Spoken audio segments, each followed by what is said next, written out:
Hello students, today we are going to learn about future perfect tense. विद्यार्थी मित्रांनो, आज आपण याविषयी कशा प्रकारची वाक्य बनवायची याविषयी माहिती जाणून घेऊया, जेणेकरून तुम्हाला पेपरमध्ये कशा प्रकारे विचारलं जाईल. बघा, change the following sentences into the future perfect tense और यूज फ्युचर परफेक्ट टेन्स. यापैकी कोणत्याही प्रकारचं पेपरमध्ये तुम्हाला विचारलं जात असते. Let us see construction of future perfect tense. Subject plus shall have oblique will have plus past participle plus object. करता plus shall have किंवा will have plus क्रियापदाचं तिसरं रूप plus कर्म. तर या फॉर्म्युल्याचा आपल्याला वाक्य बनवताना वापर करायचा आहे विद्यार्थी मित्रांनो. तर always remember one thing, when the subject is I and we, यावेळेस सब्जेक्ट आपला I आणि we आलेला असेल तर you use shall have. जर subject he, she, it, they, you, singular and plural यापैकी कोणताही आला असेल तर त्यासमोर तुम्हाला काय वापरायचं विद्यार्थी मित्रांनो, will have वापरायचं आहे. तर त्याचबरोबर त्यासमोर क्रियापदाचं तिसऱ्या रूपाचा वापर करायचा असतो.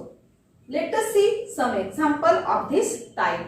Now see first example, she will finish this work by the end of this year. बघा, दिलेल्या सेंटेन्स मध्ये वीस थिंग्स इन्क्लुडेड कोणकोणत्या गोष्टी तुम्हाला दिसत आहेत. तर या ठिकाणी दिलेलं वाक्य हे सिंपल फ्युचर टेन्स दिसत आहे. कशावरून? दिलेल्या वाक्यामध्ये सब्जेक्ट हा शी आलेला आहे. फ्युचर टेन्स हेल्पिंग वर्ब जे आहे ते कोणतं आलेलं आहे, विल आलेलं आहे आणि त्यासमोर क्रियापदाचं पहिलं रूप वापरलं आहे. कुठलं आहे ते, फिनिश. आणि this work by the end of this year, this is the rest of sentence use in a sentence. तर या ठिकाणी दिलेलं वाक्य हे सिंपल फ्युचर टेन्स मध्ये आहे. याला आपल्याला कन्वर्ट करायचं आहे. या सेंटेन्सला आपल्याला कन्वर्ट फ्युचर परफेक्ट टेन्स मध्ये करायचं आहे. कशा प्रकारे होईल बघा, she will have finished this work by the end of this year. अशा प्रकारचं ते वाक्य तुमचं होईल. Number second, you will hear from us. बघा, या वाक्यामध्ये तुम्हाला कोणता टेन्स दिसतोय विद्यार्थी मित्रांनो? दिलेलं वाक्य हे सिंपल फ्युचर टेन्स दिसते आहे, कारण या वाक्यामध्ये सब्जेक्ट हा यू वापरलेला आहे.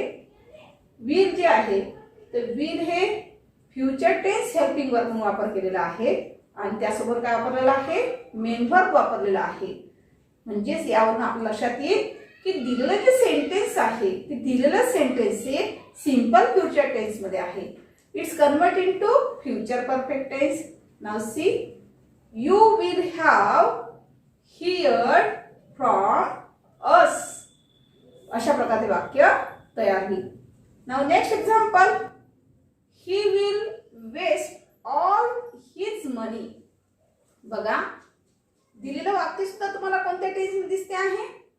दिलेलं वाक्य सुद्धा हे सिंपल फ्युचर टेन्स मध्ये वाक्य दिसते आहे.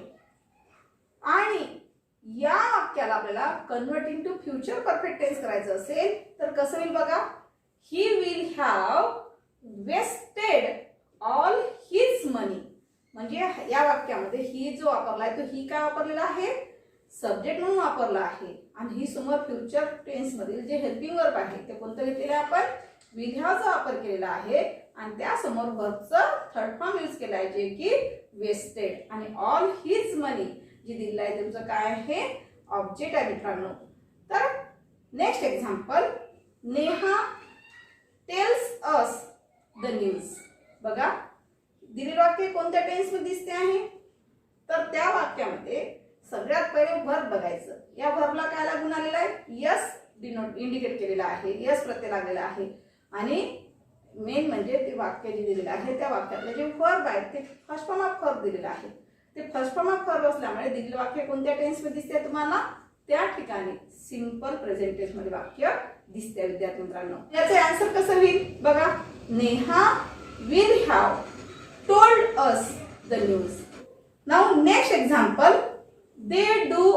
This.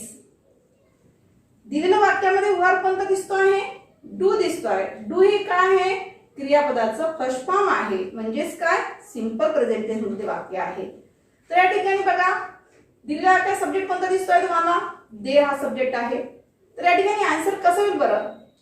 They will have done all this, अशा प्रकारचे आन्सर होईल. Now see next example. She has punished मी.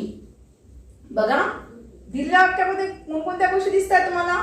या ठिकाणी सब्जेक्ट तर आहेच, पण त्याचबरोबर टू हॅज फॉर्म हॅज वापरलेला आहे आणि त्यासमोर पास्ट पार्टिसिपल यूज केला आहे, ते म्हणजे पनिश. तर या ठिकाणी कसं होईल बघा? म्हणजे दिलेलं वाक्य हे कोणत्या टेन्स मध्ये दिसते विद्यार्थी मित्रांनो? तर या ठिकाणी दिलेलं वाक्य जे आहे ते दिलेलं वाक्य प्रेझेंट परफेक्ट टेन्स मध्ये आहे. तर या ठिकाणी आपल्याला जर याला कन्व्हर्ट करायचं असेल तर कशा प्रकारे होईल? तर बघा शी विल हॅव पनिश्ड मी. तर या वाक्यामध्ये जो सब्जेक्ट आहे तो सब्जेक्ट कोणता आहे? शी आहे. त्यानुसार आपण विल हॅवचा वापर केलेला आहे. शी समोर आपण विल हॅव वापरलेला आहे. त्यानंतर क्रियापदाचं तिसरं रूप ऍज इट इज जशा तसं वाक्यामध्ये दिसते तुम्हाला. इथे वाक्यामध्ये सुद्धा पनिश्ड घेतलेलं आहे, इथे सुद्धा पनिश्ड घेतलेलं आहे आन्सर मध्ये, कारण हे रेग्युलर वर्ब्स मध्ये येते. त्याच्यामुळे ऍक्च्युली त्याला ईडी लागू नये, म्हणजे उत्तरामध्ये सुद्धा काय ईडी लागू नये. पनिश्ड मी, अशा प्रकारे त्या उत्तर कसं होईल आपलं? शी विल हॅव पनिश्ड मी. अशा प्रकारे आपण आज फ्युचर परफेक्ट टेन्स कशा प्रकारे तयार करायचा, कशा प्रकारे सेंटेन्स तयार करायची याबद्दल माहिती जाणून घेतली आहे.